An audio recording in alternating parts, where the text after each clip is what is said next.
Hello, vous êtes sur LEA Recap and Chill et aujourd'hui je suis avec Maëlle, tu peux dire coucou, Hello.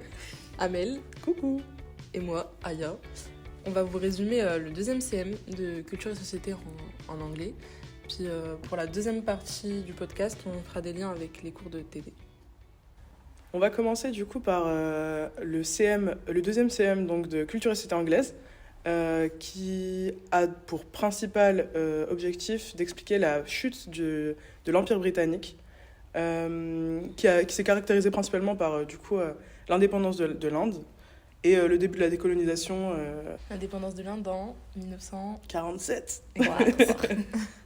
Ce qui a mené du coup à pas mal de colonies, donc comme je disais, à prendre leur indépendance, principalement en Afrique, comme par exemple le Nigeria du coup. Le Kenya aussi. Ouais, c'est ça. Et qui du coup ont laissé l'Empire britannique bien plus fragilisé. Ah oui, avec la fin de l'Empire britannique, on peut dire que la dernière colonie, c'était celle de Hong Kong en 1997. Cette dernière colonie, elle symbolise un peu la fin de l'Empire britannique. Mais à cela s'ajoutent d'autres facteurs, des facteurs internes et externes. On entend quoi d'abord par facteur interne? On entend toutes les raisons de la chute de l'Empire, mais qui sont à l'intérieur de l'Empire britannique. Comme raison, on a l'économie qui a fortement baissé. On a plusieurs dégâts dans les infrastructures. Et tout ça, ça a coûté de l'argent à la Grande-Bretagne. On peut dire que c'est aussi juste après la Seconde Guerre mondiale. C'est à cause de la Seconde Guerre mondiale qu'il y a eu ces facteurs internes. Et sinon, au niveau des facteurs externes, donc extérieurs, bon, c'est pas compliqué à deviner. On a la création de l'ONU et le fait que l'ONU voulait que les colonies deviennent indépendantes. On a des mouvements rebelles. On peut prendre l'exemple des Mau Mau au Kenya. On peut dire qu'ils se sont battus pendant 8 ans.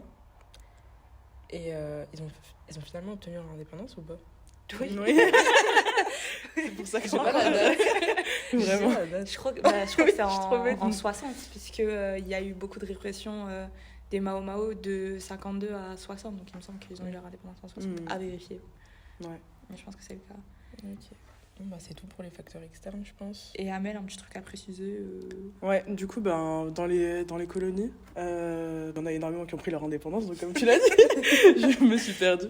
Mais du coup, l'Empire britannique a voulu faire, pareil, du coup, le Royaume-Uni après, a voulu faire passer l'idée selon laquelle c'était eux-mêmes qui avaient décidé de se retirer parce que ils en avaient plus besoin, ils en avaient plus envie. le grand whitewashing. C'est pas le lavage à blanc. C'est pas le donc, quartier qui me quitte. C'est moi, je quitte le quartier. Pardon.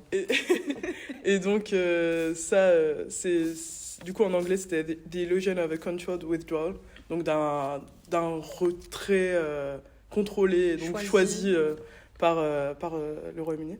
Mais réellement, c'est simplement, donc, comme on l'a dit, ces colonies qui ont décidé de prendre leur indépendance par le combat, par énormément de mesures. Ouais, vraiment. Du coup, après ça, on a aussi d'autres facteurs externes, mais qui ne sont pas forcément externes, on va dire.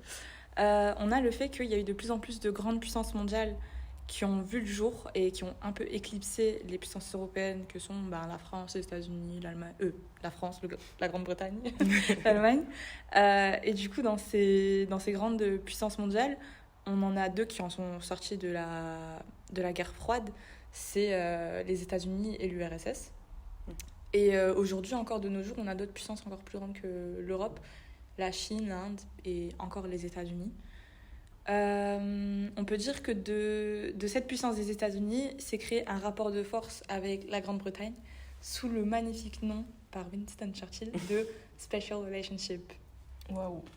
Du coup, ce terme Special Relationship, comme je l'ai dit, il a été instauré par Winston Churchill, Premier ministre de 40 à 45 et de 52 à 55, ou 51 à 55, je pense.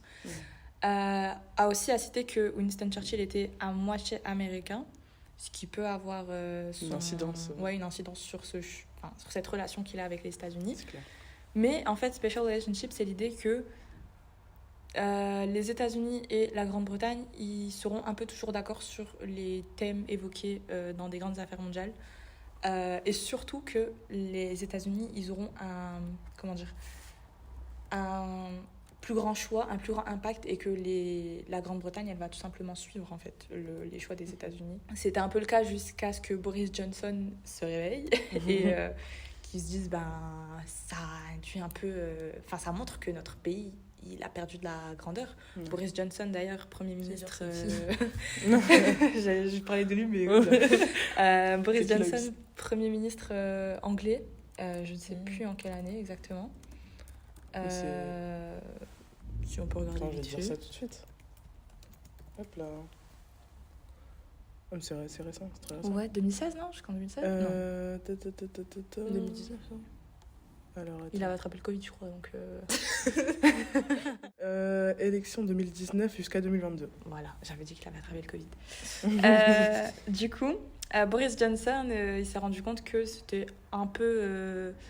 prendre les Anglais pour des bébêtes et pour pas dire un terme plus vulgaire. Et du coup, il est venu lui avec plutôt le terme de Global Britain et en fait ce terme-là c'est pour redorer l'image de la Grande-Bretagne et montrer que en fait ils ont quand même un poids dans le choix des affaires mondiales au final. En plus de ça, il y a un dernier facteur et je crois que ça marquera la fin de ce cours qui est le Brexit en Grande-Bretagne. Le Brexit, en fait, c'est un événement qui a divisé le pays parce que le référendum qui l'a mis en place, il était super partagé. Je crois que les résultats, oui et non, c'était super proche, à 50-40%, il me semble. Ouais, c'est ça. Et donc, ça a été voté oui, comme on s'en doute. Tu peux réexpliquer un peu le Brexit, peut-être pour ceux qui ne connaissent pas. Le Brexit, c'est la sortie du coup de la Grande-Bretagne de l'Union européenne. Pour les causes de ce Brexit, en vrai, on peut citer plein de causes. Il y a le fait que la population,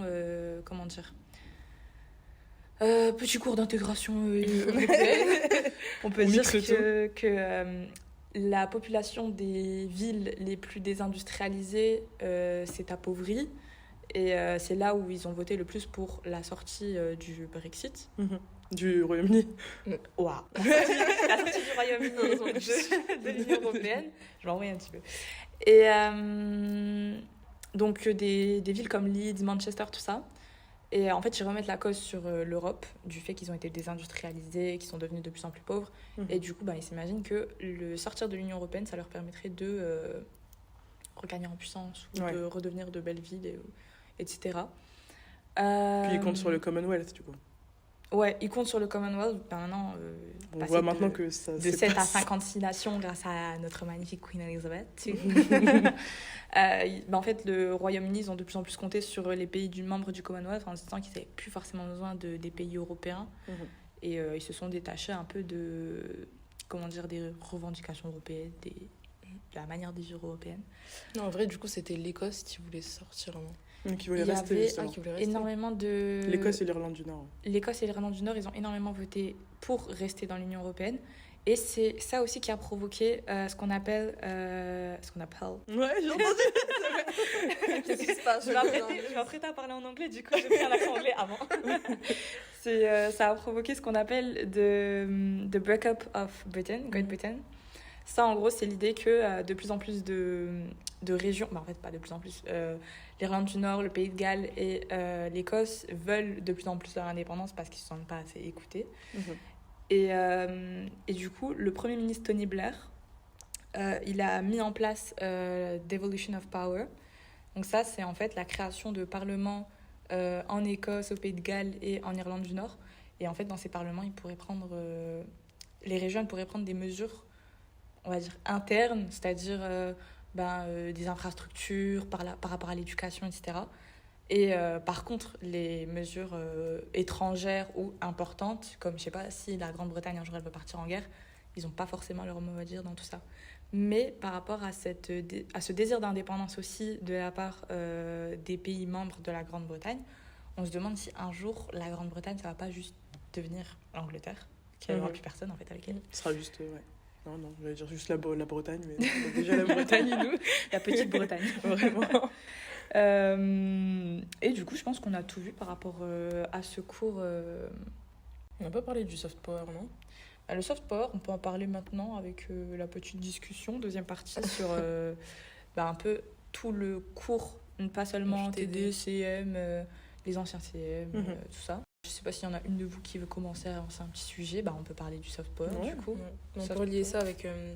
Du coup, en TD, on avait vu la mort de la reine Elisabeth en 2022. On a vu que cette mort, ce décès, elle a eu un impact important. Et ça reflète en réalité le soft power important qu'a la Grande-Bretagne. C'est quoi un soft power pour vous? Quelqu'un a la Ben, définition par hasard? Retournons sur le concrètement- cours pour trouver la définition. En français, ça serait quoi? Tu veux la définition du cours? En anglais ou en français? En anglais. En anglais? La définition que Monsieur Courtois nous a donnée.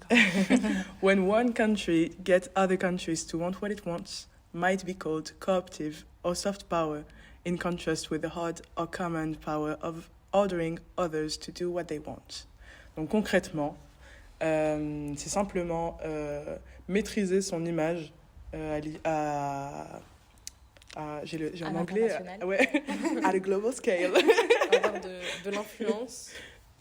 Donc l'influence qu'on a, enfin l'image, pardon. Avoir de compris. l'influence. Oui, voilà, étendre l'influence, étendre Mais son finalement, influence, c'est le marketing, on va dire l'image Ouais. du pays.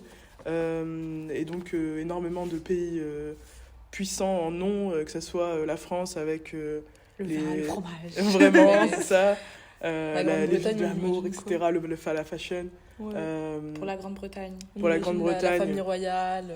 Ouais, les corgis carrosses. de la reine. La C'est- reine Elisabeth en elle-même, on peut dire aussi la BBC, British Council, la Ouais. langue anglaise. Carrément. Qui s'est exporté partout dans le monde. Et d'ailleurs, ça s'oppose au hard power et c'est un truc qui est devenu, comment dire, mauvais à utiliser, de se dire je C'est vais mal répondre- vu. C'est mal vu. De se C'est dire, quand même je vais, fait, je mais vais c'est mal envoyer- je vais faire la guerre juste pour que les gens m'aiment. Non, ouais. Ouais, et donc le soft power contre ce hard power pour que l'image soit redorée finalement. Du coup, le décès de la reine a été vu. Par le monde entier. Oui, mais de Par quelle le manière, cours, je voulais dire. En mode. Par exemple, James Corden, il avait dit que tout le monde était triste. Il avait grave forcé. Qu'elle était unique, que c'était la meilleure reine qui avait jamais Et régné. puis c'était super émotionnel. Et après, il y avait Liz Truss aussi, c'était moins émotionnel, mais quand même, elle disait que c'était une inspiration personnelle. Ouais. Et Que même on avait celle qui a vu... dit l'histoire de famille.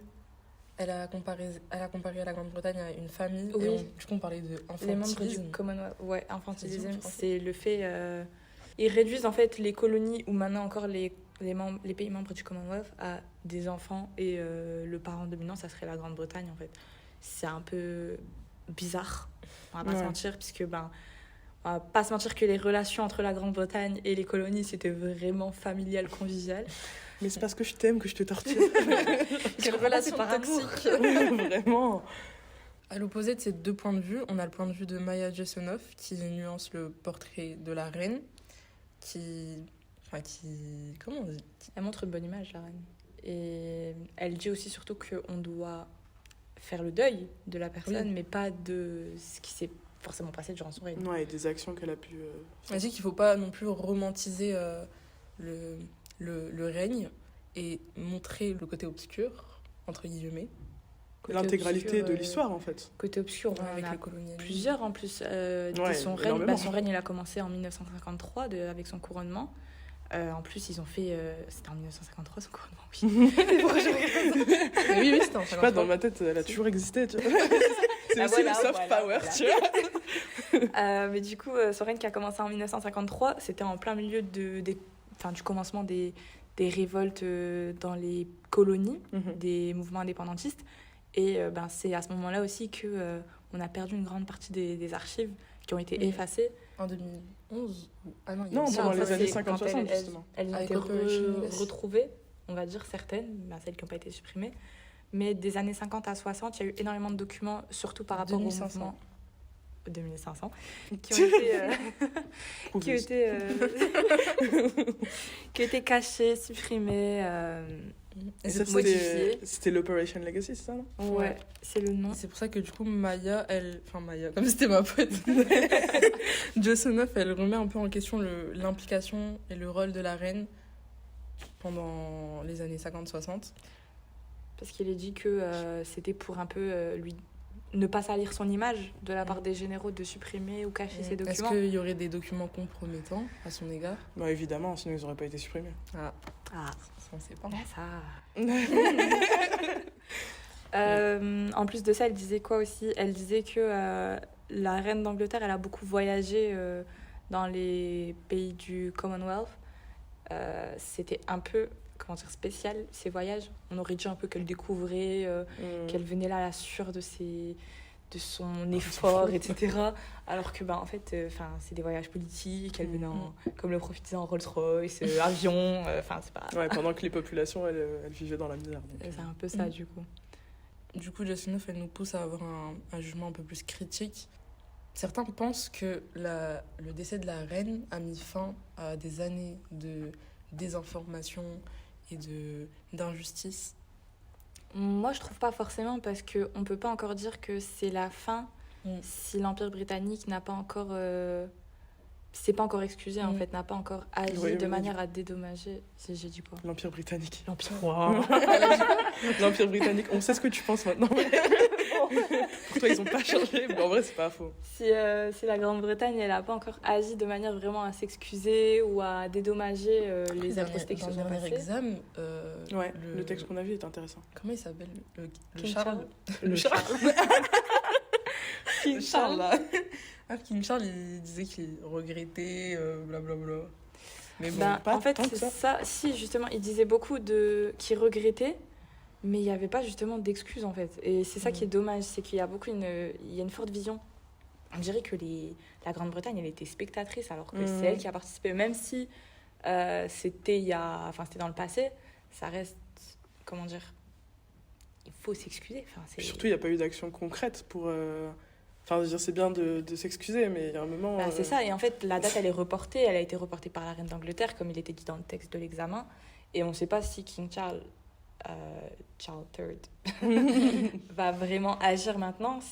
On va dire que c'était aussi dit que c'était leur sort, entre guillemets, était entre ses mains à lui.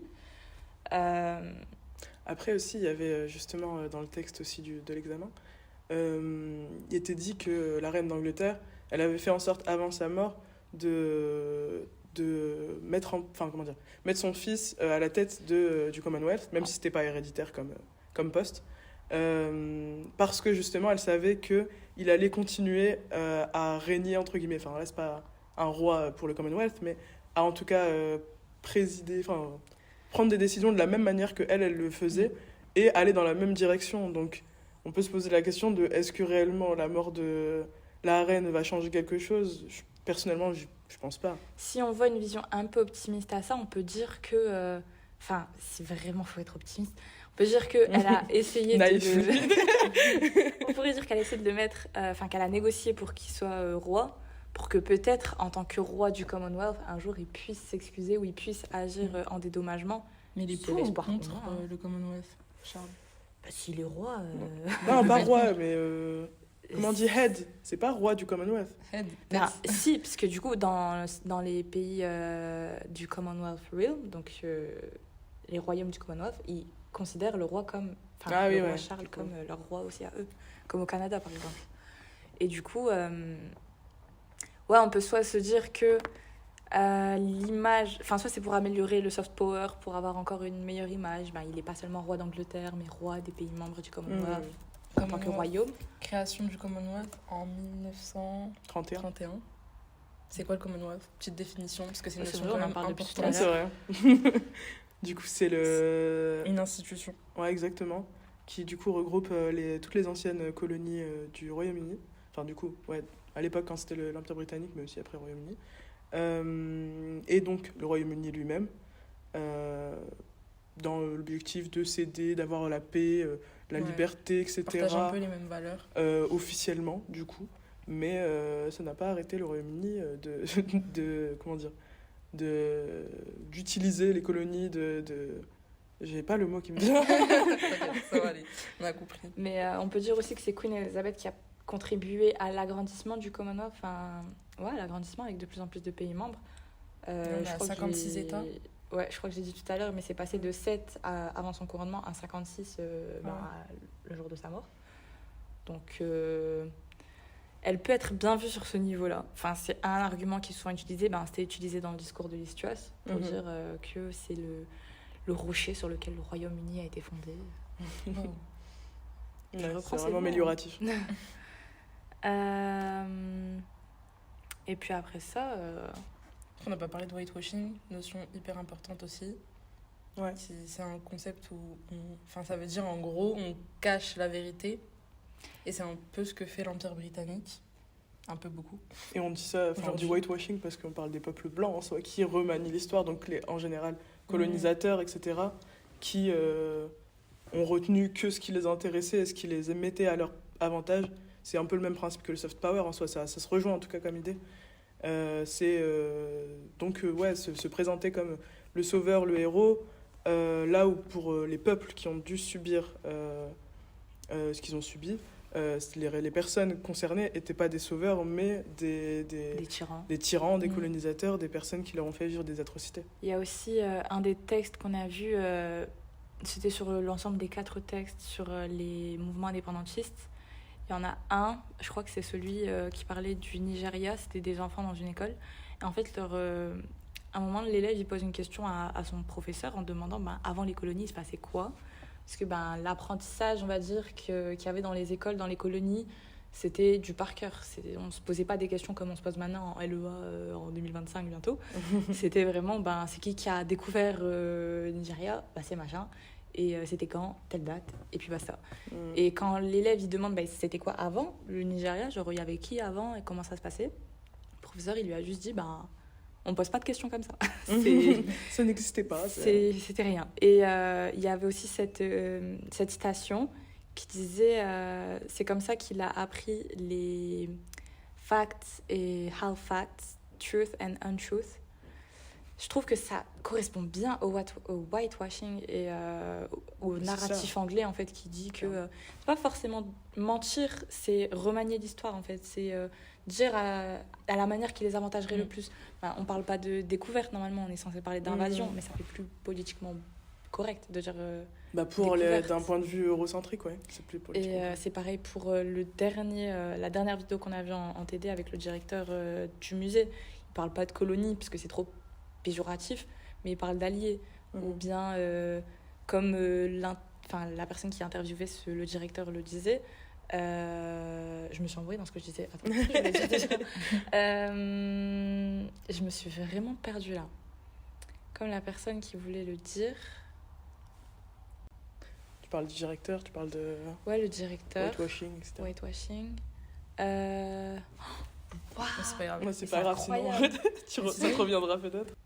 Pour conclure, on observe une nécessité de décoloniser les savoirs, ce qui veut dire réévaluer l'histoire pour avoir des perspectives un peu différentes.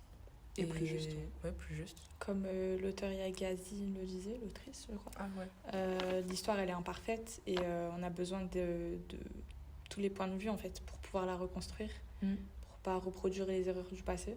Ou aussi chinois Chebe qui disait que si les lions n'ont pas leur propre historien, les chasseurs, c'est toujours les vainqueurs. Ouais, les héros. Les héros. Une belle citation. Bon, on va vous laisser sur cette citation. Sur cette belle citation, voilà. On vous laisse. Bonne révision. On espère que ça vous a plu. Si vous avez des avis un peu constructifs, vous pouvez nous contacter sur notre compte Instagram. Et même si vous avez des questions ou quoi que ce soit, on vous écoute. C'était LEA Récap Pencil. On se revoit vendredi prochain. À la prochaine. Salut.